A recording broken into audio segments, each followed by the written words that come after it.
Okay guys, marami ngayon. Ang usap-usapan is crypto, no? Na sangkot pa yan din sa ating hot topic na sa flood control, no? How are yung mga involved doon, and they put money, no? Pinapasok na sa crypto. So, sinubukan ko rin. Ganda lang pala kadali yan. Ang dali lang pala mag-trade, no? Actually, sobrang tagal ko na alam about crypto, Bitcoin before. $10 pa lang nun, $1 pa lang nun. Pero never pulled the trigger guys. So yan yung mga lessons natin. Kasi investing, always become the first one. Sa investment, ang una, laging una. Ang una, laging first, di ba? So ngayon, pakita ko sa inyo, meron akong dalawa.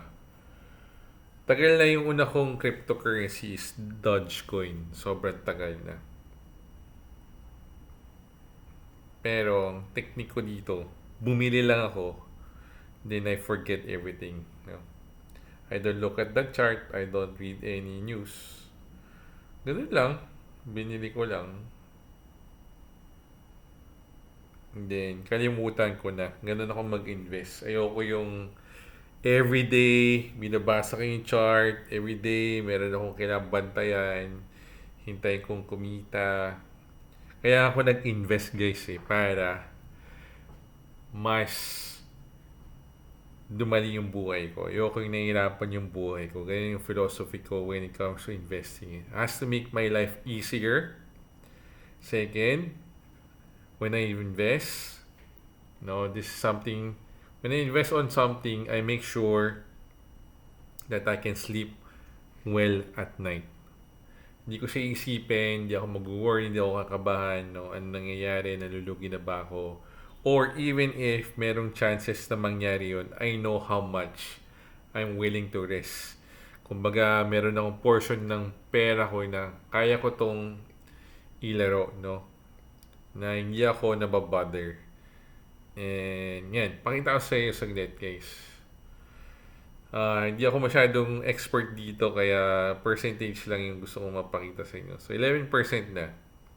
So from Bitcoin and Dogecoin, 11% na yung gain natin dyan. Tagal na to. Nakatawa. Kalimutan ko na nga eh. So, ganun ako mag-invest. No? So, kuminsan nakakalimutan ko na. Ang malaking portion talaga. Oh, wait lang. Dogecoin ko is 52%, no? 52 since I bought it. Now, Bitcoin, I just bought it this month. This month ba? Then, November yata. 5%. Yung bumaba siya ng sobrang baba. So, I bought Bitcoin that time. So, ito yung sa isang app ko. So, I use Maya, no? Maya naman. So, tingnan natin. Lipat tayo sa kabilang app natin sa GCash. Ganun lang ako mag-invest. Hindi ako masyadong maalam sa ibang mga app trading platform when it comes to crypto eh. More in forex ako, more of stocks ako before. Yun lang guys, sinubukan lang natin kasi nakita ko maraming pumapaldo eh. So, gumaya ako. No? And good thing, merong madaling way like this one in GCash and also in Maya.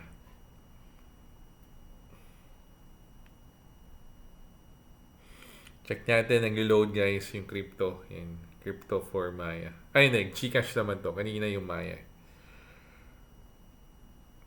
So, totoo pala, no? Grabe yung mga gains talaga ng mga pumapaldo sa crypto. Nakakaingit, no? If I started earlier, hindi started earlier. So, ngayon, sa Gcash ko, ganun din. Meron akong Bitcoin pala, and also Dogecoin. I forgot bakit ko binili yung Dogecoin. Siguro dahil dun sa ASO. No? Kasi may mga bawat tokens may mga logo, avatar, and Dogecoin, ASO. So when okay. So ang difference pala dito, hindi ko nakita yung percentage eh. No? compared sa Maya, nakita ko yung percentage ng gains or loss ko. Hindi, ito, lumabas na. So, since I started, last month lang to, November, with GCash. Kasi yung first ko talagang holdings is with Maya. Sobrang tagal na nun. Now, I just started with GCash Crypto. Yan guys. Dogecoin yung una kong binili, 7% na. So, last month lang yan. November, yeah. And then, Bitcoin. Ito yung, kaya tayo nang pabili dahil sa Bitcoin niya. Nag-crash, diba? Bumaba talaga. So, I bought at that time when it went down. So, 4%, 4.88%. 4.88%. Then, Dogecoin ko, 7.06%. So, same trading style. I just buy. Wala akong pake if bumaksak yan or what, no? The moment I buy, tutulugan ko lang yan, no? Mapatayin ko yung app, di ko mabubuksan itong app ko eh. So, ngayon ko lang ito binuksan kasi naalala ko meron pala akong crypto sa GCash and meron din akong crypto sa Maya. And then, yun, good thing, chumachamba naman, up ng ilang percent, no? So, yun.